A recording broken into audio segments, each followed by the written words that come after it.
여러분 안녕하십니까. 누리피디입니다. 자, 황교안 전 국무총리 대통령 권한 대행까지 하신 분이기 때문에 경력 스펙은 그야말로 갈 때까지 갔다.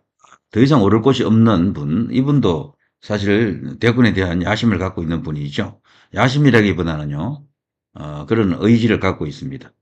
자, 이 황교안 전 총리가 이런 발언을 했습니다. 폭동이 일어날 것이다. 윤 대통령 탄핵을 인용할 경우 가만히 있지 않겠다. 이번에는 다르다. 국민이 가마떼기로 보이느냐? 폭동이 일어날 것이다. 헌재 앞에서 기자회견을 가졌습니다. 지금 대통령 탄핵 재판을 앞두고요. 이제 황교안 전 총리뿐 아니고 다수가 상당수가 말이죠. 헌재를 압박하자. 헌재 앞에서 집회를 하자. 이런 캠페인을 지금 벌이고 있는 것 같은데요. 상당히 이제 주요할 수 있는 전략이다 이렇게 보여지긴 합니다. 그런데 지금 알다시피 헌재 앞은 벌써 이렇게 차벽을 다 쳤잖아요. 가장 가까운 곳에서 아무튼 뭐 집회가 일어나면 좋겠죠. 너무 멀리서 떨어져서 하게 되면 헌재 재판관들이 그 내용을 알지를 못합니다. 왜냐하면 그 사람들이 일일이 뭐 유튜브 시청하면서 그걸 보고 그러지 않아요. 그래서 그 내용을 그냥 뉴스 나오는 정도로 그냥 조금 이렇게 아는 정도지, 뭐, 우리처럼 그 안에서 일어나는 일 모두를 다 알고 있지 않을 겁니다. 탄핵 반대를 외치는 그 국민의 목소리를 생생하게 듣고 있지 못하더라고 저는 그렇게 봅니다. 그 사람들이 이제 참고하는 것은 KBS, MBC, SBS 같은 이런 주요 언론사 보도, 조선중앙동화 같은 이런 주요 메이저 미디어들, 이들이 보여주는 것, 뭐 TV조선, 채널A, JTBC 이런 걸 참고하는 정도지 그 밖에 다른 군소 언론이라든가 유튜버 목소리에 대해서는 거의 눈 감고 있을 겁니다.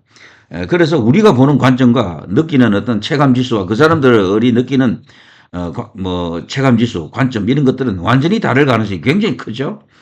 그래서 압박하는 것도 말이죠. 직접적인 압박. 현재 재판관들 개개인에 대한 직접적인 압박만이 통한다라고 일찍이 뭐 여러 사람들이 이야기했었고요. 저도 뭐 그런 이야기를 여러 번 했고요. 그리고 이제 사법 뭐 처리의 대상, 뭐 검찰 고발, 경찰 고발 뭐 이런 것들이 먹힌다 이런 이야기가 지금 설득력을 얻고 있죠. 자, 아무튼 이 탄핵 재판이 시간은 많이 지났습니다. 거의 이제 막바지에 와 있다.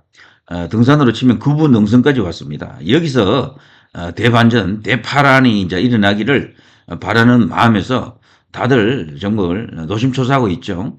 자, 밤잠 못 주무시고 정말 걱정하시는 애국자 분들 굉장히 많으십니다. 자, 황교안 국무총리의 진정성, 애국심은 그야말로 뭐 거의 이제 탑 클래스다 이렇게 보여집니다. 이런 분야에서는 좀 얕지 못한 느낌이 있어 그렇지 이분만한 진정성도 찾기가 어렵잖아요. 솔직히 말해서. 자, 이 정도 간판을 갖고 있는 분이 부정선거 운동을 한다라는 것도 말이 안 되죠, 사실은. 왜냐하면 이건요, 저쪽 좌진영을 보게 되면 그 길거리에서 소위 이제 장애 운동을 하는 운동가들, 거기에는 국회의원 정도만 돼도 거기 가지도 않아요. 전부 무명초들이 한다니까, 대부분. 그런데 여기 지금 우파 이 길거리 이제 아스팔트 우파라고 하시는 분들 중에는 황교안 총리, 민경욱 전 의원 같은 경우는 특이한 케이스입니다. 조은진 전 의원도 마찬가지. 이런 현역에서 말이죠. 제도권에서 벌써 고위 관직에 있었던 사람, 국회의원 정도 했던 사람들이 이런 걸 잘 안 하거든요. 왜냐하면 자기 앞길이 막히는 일이라고 보기 때문에 그래요. 그러니까 그야말로 이분들은 자신의 몸들을 던졌다라고 헌신하고 있다 이렇게 봐야 됩니다. 이거 인정해줘야 돼요. 자, 그런 면에서 김문수 전 총리, 뭡니까, 경기도지사, 고용노동부 장관, 이분도 어마어마한 어떤 그런 이력을 갖고 있는 거죠. 왜냐하면 수년간, 광화문에서 중요한 인사 중에 한 명 아니었습니까? 태극기 들고 최선봉에 있어서 애국 투쟁을 했었죠. 아스팔트 우파에 이제 그래서 분류가 됐었죠. 그런 사람을 경산의 위원장 그리고 장관으로 발탁한 윤 대통령도 정말 대단한 배포고 대단한 어떤 강심장입니다. 네, 그건 우리가 또 100%다 알고 있는 거고요. 자, 황교안 전 총리가 이런 말을 했을 때는 뭔가 지금 준엄한 경고이기도 하지만 사태가 지금 호락호락하지 않다, 녹록지 않다라는 것을 강조하는 겁니다. 대통령의 고유한 권한이죠. 그야말로 절대 유일의 비상대권인데 이걸 발동시켰다고 해서 내란으로 몰아가는 게 이게 좀 말이 되느냐. 대통령이 왜 내란을 일으킵니까? 권력을 갖고 있는데. 진짜 상식적으로 이게 논리적으로 언급이 될 수도 없는 사안이 지금 이게 불거져서 대통령을 비롯해서 수없이 많은 사람들이 지금 감옥에 가 있죠. 야, 이제 이걸 이제 바로잡지 못하면 대한민국은 글쎄요, 또 기회가 올까요? 벌써 몇 번째입니까? 박근혜 대통령, 이명박 대통령 또 이렇게 윤석열 대통령까지. 그리고 또 많은 보수 인사들이 또 다치고 말이죠. 이런 상황인데요.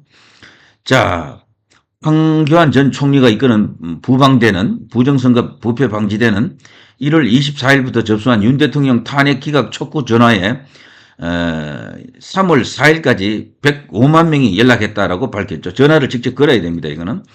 자, 기자회견을 마친 황 전 총리와 부방대 회원들은 탄원서와 전화 기록이 담긴 박스 100여 개를 헌법재판소에 전달했다라고 합니다. 야, 이거는 정말 물리적 퍼포먼스로도 굉장히 위력적이다. 현재 재판관들이 움찔할 수도 있는 그런 일이다라고 생각합니다.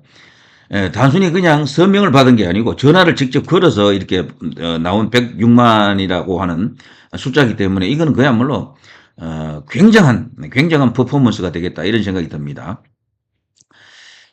자, 아무튼 황교안 전 총리 탄핵 소추안이 인용된다면 그 파장을 이루 말할 수 없을 것이다. 라고 하면서요. 그간 대한민국에서 선거관리위원회가 조작을 거듭해 부정선거로 당선된 국회의원들이 국회를 침탈하고 국헌을 문란하게 했다. 국민의 참정권이 부정선거로 무도하게 탈취당했다. 모든 권력은 국민으로부터 나온다는 국헌이 부정선거 세력에 의해 유린당했다. 누가 내란죄를 저지른 것이냐. 만일에 이런 데도 불구하고 대통령을 탄핵 인용할 경우 폭동이 일어날 것이다. 아, 정말 지금까지 유력 정치인들 중에 가장 강한 센 발언 아닙니까? 보통 이런 발언을 못해요. 이게 이제 극언이다. 어쩌고 저쩌고 하면서 이게 자칫하면 언론으로부터요. 막말 망언 프레임에 딱 걸리기 좋거든요. 그렇게 되면 이게 정말 신세 망친다. 앞길 망가진다. 이렇게 생각하는 정치인들이 굉장히 많아서 이런 발언을 못하는 거죠. 근데 황교안 총리는 어차피 승부수를 던지는 것 같기도 하네요. 저는 개인적으로 이분이 분명히 뭐 대선이 만일에 열릴 경우 지금이 아니고 나중이라도 또 나올 것으로 보거든요.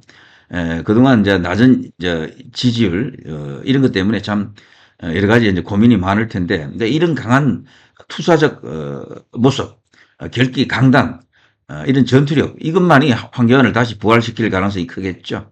자, 어쨌거나 지금은요, 우파 전체는 김문수에게 한 반가 있는 것 같고 나머지에게 또 한 반가 있는 것 같습니다. 그런데 지금 심상치가 않아요.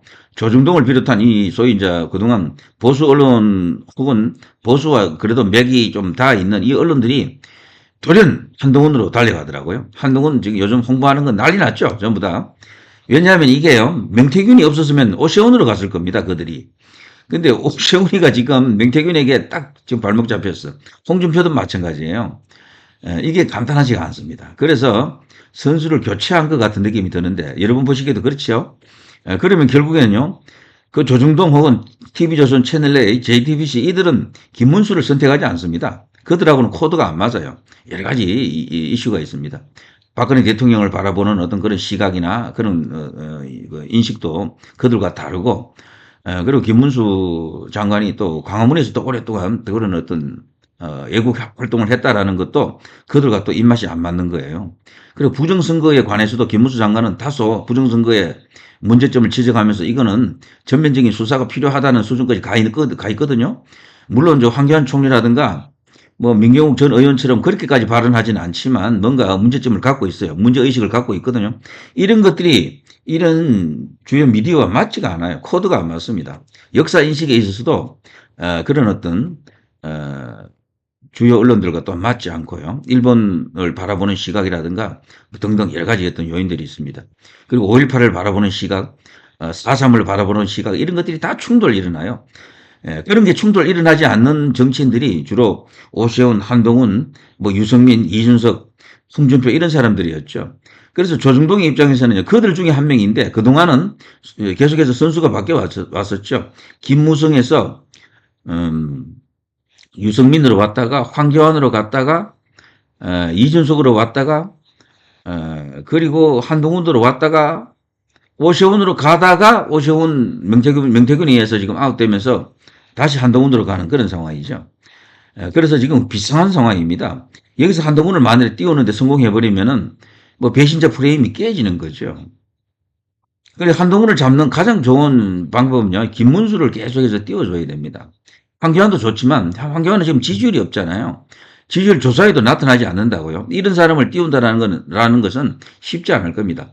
스스로 힘으로 5%뭐 이렇게 올라올 때까지 기다려줘야 되겠죠. 그러니까 황교안 총리는 딴 거 없습니다. 본인의 전투력을 바탕으로 진짜 맨땅에 혜택을 해서라도 3% 5%를 만들어야 됩니다. 김문수 장관이 그렇게 된 것 아닙니까? 아무도 여론조사에 넣어주지 않았어, 김문수 장관은. 그런데 갤럽이라고 하는 여론조사 방식이 여기에 독특하잖아요. 갤럽은 자기들 스스로 이름을 불러주지 않습니다. 주관식으로 한다고요. 자기 주자로서 누구를 지지하십니까? 거기에 사람들이 자기 스스로 생각한 사람이 있으면 이름을 툭 이렇게 던져야 됩니다. 거기서 1%가 나오면 넣어줘요, 이름을. 1% 미치면은 0.99%까지는 안 넣어줍니다. 1%가 넘어가게 되면은 이름이 나타나요. 김문수 장관이 그렇게 올라온 것 아닙니까? 그 유명한 문재인은 김일성주의자, 당장 사형에 처할 인간이다. 박근혜 대통령 그분이 유죄면, 그분이 뇌물죄면 나도 뇌물죄다. 이런 여러 가지, 그리고 일본 국적 발언, 일제시대 때 그 국적이 어디냐, 뭐 그리고 4.3에 대해서도 폭동이다. 뭐 여러 가지 이런 이야기들, 그런 걸 통해서요, 우파의 마음을 휘어잡으면서 단숨에 지금까지 왔던 거죠. 그 과거에 김문수가 갖고 있던 개인적인 그 서사 드라마 엄청난 것들 많거든요. 그것과 결합해서 지금 어느덧 지금 범보수 진영 전체를 대표하는 정치인이 되어 있습니다. 지지율 1위를 지금 계속해서 달리고 있잖아요. 자, 그렇게 되는 과정을 보더라도 달리 방법이 없습니다. 황교안 전 총리는요, 혼자 힘으로 그 갤럽에서 지지율이 1% 이상으로 나타나면서 등장해야 됩니다. 그런 과정을 김문수 장관은 몇 달 거쳤거든요. 처음에 뭐 4% 가까이, 그리고 뭐 한 3%, 2%, 그러다가 5%뭐 이렇게 나오면서 결국에는 지금까지 이르렀습니다. 누가 황교안 전 총리를 이름을 넣어주고 여론조사를 하지 않을 겁니다. 혼자 힘으로 결국은 올라와야 된다. 그러자면은 지금과 같은 강한 전투력이 필요하겠죠. 그리고 부정선거 이슈만으로 혼자서 지지율을 한 3%에서 5% 정도 만들 수 있으면은 그게 가장 좋겠죠. 자, 아무튼 저는 황교안 전 총리에 대해서도 응원하는 마음을 갖고 있습니다. 그러나 모든 것은 정치는 현실이고요. 가능성이 있어야 됩니다. 그래서 가능성을 스스로 만들기 전에는 마음을 주기가 참 어렵다라고 생각이 되네요. 자, 아무튼 윤 대통령 탄핵 인용되면 폭동이 일어난다. 라고 하면서 앞으로 헌재 앞에서 큰 일을 치를 것 같습니다. 자, 누리 PD 김준현이었습니다.